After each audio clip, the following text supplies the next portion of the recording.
नमस्कार मित्रांनो, टेक मराठी या यूट्यूब चॅनलवर आपले स्वागत आहे. तर मित्रांनो, मुख्यमंत्री माझी लाडकी बहीण योजनेच्या लाभार्थ्यांना अत्यंत महत्त्वाची बातमी आहे. कारण आता लाडकी बहीण योजनेमध्ये दिवाळीला जो चौथा आणि पाचवा हप्ता एकत्रित मिळणार आहे, त्या हप्त्यासोबतच महिलांना मोबाईल देखील भेट म्हणून मिळणार आहे.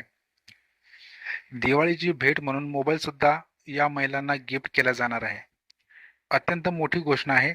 संपूर्ण अपडेट आपल्याला जाणून घ्यायचं आहे. मात्र व्हिडिओतून पुढे जाण्यापूर्वी व्हिडिओला एक लाईक नक्की करा.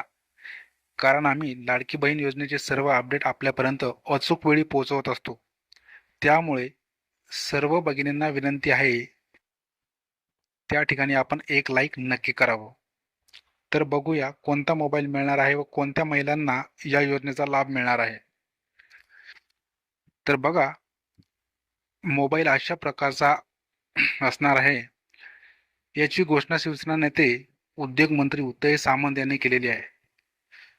तर मित्रांनो, बघा, आता ज्या ज्या निवडणुका येणार आहेत, विधानसभा निवडणुका, त्यापूर्वी सरकारने लाडक्या बहिणींच्या खात्यात पुन्हा एकदा ॲडव्हान्स पैसे टाकण्यास सुरुवात केलेली आहे. तर मित्रांनो बघा, आता विधानसभेच्या ज्या आगामी निवडणुका येणार आहेत, त्यापूर्वी सरकारने लाडक्या बहिणींच्या खात्यात पुन्हा एकदा ॲडव्हान्स म्हणजे ऑक्टोबर आणि नोव्हेंबरचे पैसे टाकण्यास सुरुवात केलेली आहे.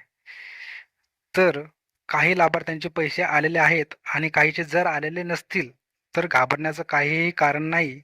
10 ऑक्टोबरच्या आत पैसे तुम्हाला मिळणार आहेत.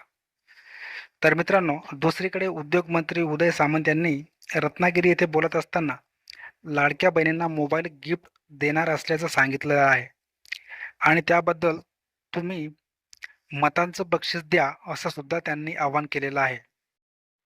पण तो विषय सोडता आपण आता सध्या तो मोबाईल कसा आणि कोणाला मिळणार आहे ते बघणार आहोत. कारण अनेकांचं कन्फ्युजन आहे आणि प्रत्येक महिलाला वाटतं की मला पण मोबाईल मिळेल, पण तसं काहीही नाही. कारण आपण जेन्युइन आणि खरी माहिती देत असतो. जसं की तुम्हाला माहिती आहे, अजित पवार यांनी 2 महिन्यांचे पैसे एकाच वेळी मिळणार आहे अशी घोषणा केली होती आणि ते पैसे मिळायला सुरुवात सुद्धा झाली आहे. कोणाला आधी 3,000 मिळाले, नंतर 1,500 आणि आता 3,000 असे 7,500 रुपयांचा लाभ हा महिलांना मिळालेला आहे. आणि ज्यांना आजपर्यंत ₹1ही मिळालेला नाही, त्यांना 10 ऑक्टोबरपर्यंत 7,500 रुपये मिळणार आहेत. पण त्यासाठी तुमचा आधार बँकेला लिंक असणं अनिवार्य आहे आणि डीबीटी ॲक्टिव्हेट असायला पाहिजे. ज्यांचं नाही किंवा ज्यांच्या लिस्ट उशिरा उशिरा पोहोचलेत किंवा त्यांना लाभ मिळत नाही असं काही नसून सर्वच पात्र लाभार्थ्यांना या योजनेचा लाभ मिळणार आहे. म्हणजे टोटल 7,500 रुपये तुम्हाला मिळणार आहेत. पण त्यातल्या त्यात कोकणात उद्योगमंत्री उदय सामंत यांनी राज्य ग्रामीण अभियानाअंतर्गत कार्यरत 2,400 महिलांनाच मोबाईल बक्षीस देण्याची घोषणा केलेली आहे. म्हणजे इथं आपल्या लक्षात आलंच असेल की मोबाईल हा सगळ्याच लाडक्या बहिणींसाठी नाही आहे.